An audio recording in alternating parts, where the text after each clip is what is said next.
एक बार की बात है। एक गांव में सुरेश नाम का एक लड़का रहता था।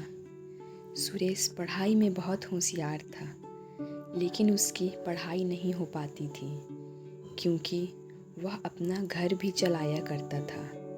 वह रोज़ अपने खेत में जाता, दिन भर वहाँ काम करता और शाम को घर वापस आकर जब समय मिलता तो वह पढ़ाई करता था। जब सुरेश 12वीं क्लास में गया तो सभी गांव वालों को यही लग रहा था कि हमारे गांव से सुरेश 12वीं में फर्स्ट आएगा, क्योंकि गांव वालों को भी पता था कि सुरेश पढ़ाई में बहुत होशियार है। तो 12वीं का एग्ज़ाम आया, सुरेश ने एग्ज़ाम दिया और जब 12वीं का रिज़ल्ट आया तो लड़का किसी कारण से फेल हो गया। जब गांव वालों को यह बात पता चली तो सारे गांव वाले उस लड़के को ताना देने लगे और उसका मजाक उड़ाने लगे। वह जब भी अपने घर से खेत की तरफ जाता तो उस रास्ते पर उसे जितने लोग मिलते वह सब उसे ताने देते रहते। अब सुरेश लोगों के ताने सुनकर बहुत परेशान हो गया था। यह बात उसने अपने मास्टर जी को बताई।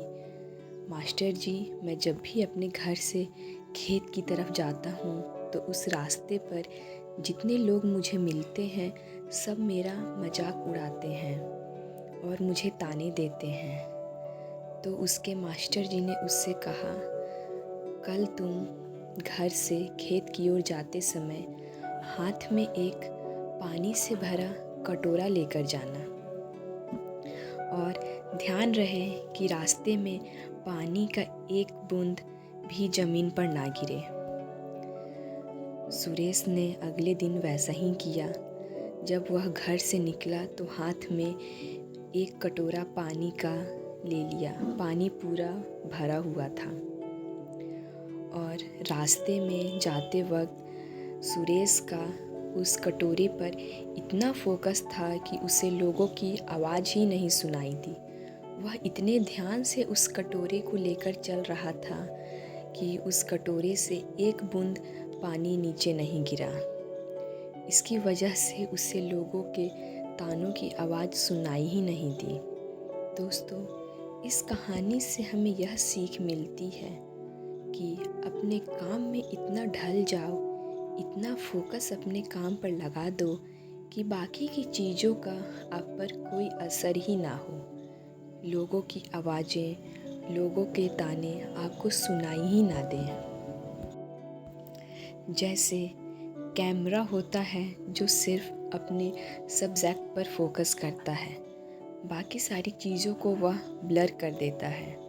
तो बस आपको भी उसी तरह से अपने काम पर ऐसा टारगेट करना है, ऐसा फोकस करना है कि बाकी चीज़ें अपने आप ही ब्लर हो जाएंगी। दोस्तों, यह दुनिया आप में हमेशा कमी निकालेगी। दोस्तों, आपको भी कैमरे की तरह बन जाना है। सिर्फ अपने सब्जेक्ट, अपने गोल्स पे फोकस करना है, तो बाकी चीज़ें खुद ब खुद ब्लर हो जाएंगी। तो दोस्तों, आपको ये वीडियो कैसी लगी कमेंट में ज़रूर बताएं, और वीडियो अच्छी लगी तो वीडियो को लाइक, चैनल को सब्सक्राइब ज़रूर करें। छोटी सी ज़िंदगी है, खुश रहें और ज़िंदगी को खुल कर जिएं।